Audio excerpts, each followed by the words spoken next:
আসসালামু আলাইকুম। প্রিয় দিনী ভাই বোনেরা, পৃথিবীতে আমরা কেন বেঁচে থাকি, কি নিয়ে বেঁচে থাকি, কিসের জন্য? নির্দিষ্ট একটা সময়ের জন্য।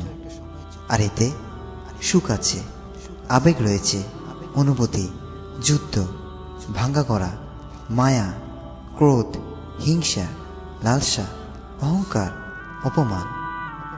এসব কিছুর অর্থ কি? আমাদের জীবনের উদ্দেশ্য কি? আমাদের জীবনের উদ্দেশ্য কি? ডিগ্রি অর্জন, নির্দিষ্ট পরিমাণে অর্থ উপার্জন, মেয়েকে পাওয়া, ছেলে মেয়েদের স্পেশাল স্কুলে পড়ানো, ভালো খাওয়া, ভালো পড়া, ভালো শোয়া, ভালো সন্তান, মান মর্যাদা, এসবও কি? এটাই কি মানব অস্তিত্বের সারমর্ম? পশু জীবনের সাথে এই জীবনের পার্থক্য কোথায়? নাকি বস্তুবাদীরা কথা মতো আমাদের জীবনের উদ্দেশ্য হলো ভোগ করা, নিজের শরীর ও মনকে আনন্দ দেওয়া যেভাবে সম্ভব, যত বেশি সম্ভব? আমাদের জীবন কি, আমাদের কি আছে আর কত আছে, তা দিয়ে কিভাবে সংজ্ঞায়িত করব? নাকি মানবতাবাদীদের মতো আমাদের জীবনের উদ্দেশ্য হলো শুদ্ধ মানবিক চেতনার সেবা করে যাওয়া? কিন্তু তাহলে প্রশ্ন হলো, কোন চেতনাটি শুদ্ধ মনে করব? কোন চেতনাটি আমাদের জন্য শুদ্ধ? যদি দুইজন মানুষের প্রতি আমরা মতপার্থক্য করি, তাহলে কোন বিষয়টি আমরা সঠিক এবং ভুল বলবো? অধিকাংশ মানুষ যা বলবে তাই কি ঠিক বলবো, নাকি বস্তুগত যা সঠিক, যা নির্ধারিত তাকে সঠিক মনে করব? তাহলে যদি কোনো ভূখণ্ডে 40% লোককে আগুনে পুড়িয়ে ফেলা হয় আর 60% লোককে জীবিত রাখা হয়, এখানে কোনটি শুদ্ধ, কোনটি মানবতা? মতামত কি হবে?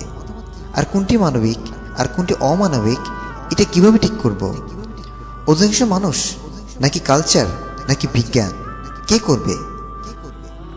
রাজনীতিবিদদেরকে আমরা যদি প্রশ্ন করি যে জীবনের উদ্দেশ্য কি, তখন কি তারা বলবে অমুক তমুকের স্বপ্নের মতো আমাদের জীবনের উদ্দেশ্য?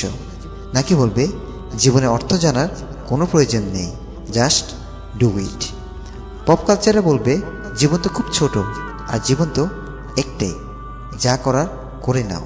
কিন্তু আসলে এই জীবনের অর্থ কি? মানব অস্তিত্বের অর্থ কি হবে? লক্ষ্য কি? উদ্দেশ্য কি? তালগোল লাগিয়ে দেওয়া কিছু চিন্তা ভাবনা, কিন্তু উত্তর আসলে খুব সহজ। উত্তরটা আপনি জানেন, কিভাবে জানেন তা হয়তো ঠিক ব্যাখ্যা করতে পারছেন না, কিন্তু উত্তর আপনি জানেন। আপনি ভুলে গেলেও আপনার অন্তরে এই প্রশ্নের উত্তর জানে। আপনার সত্তার গভীরে এই প্রশ্নের উত্তর লুকিয়ে আছে। মনে করার চেষ্টা করুন, দেখুন চিরন্তন ও শাশ্বত এক ও অদ্বিতীয় সত্যকে স্মরণ করুন। আল্লাহ তাআলা বলছেন, তোমরা কি মনে করেছিলে যে আমি তোমাদেরকে কেবল অনর্থক সৃষ্টি করেছি এবং তোমরা কি আমার দিকে প্রত্যাবর্তিত হবে না? আল্লাহ তাআলা আমাদেরকে বলে যাচ্ছেন, আমরা কি আল্লাহর কাছে ফিরে যাব না?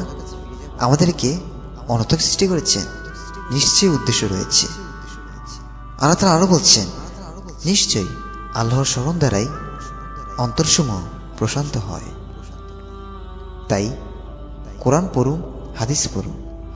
এসবের মধ্যে নিজে যে প্রশ্নগুলো আছে সকল কিছুর উত্তর পেয়ে যাবে। আল্লাহ তাআলা আমাদেরকে বুঝা মানার তৌফিক দান করুক, আমিন।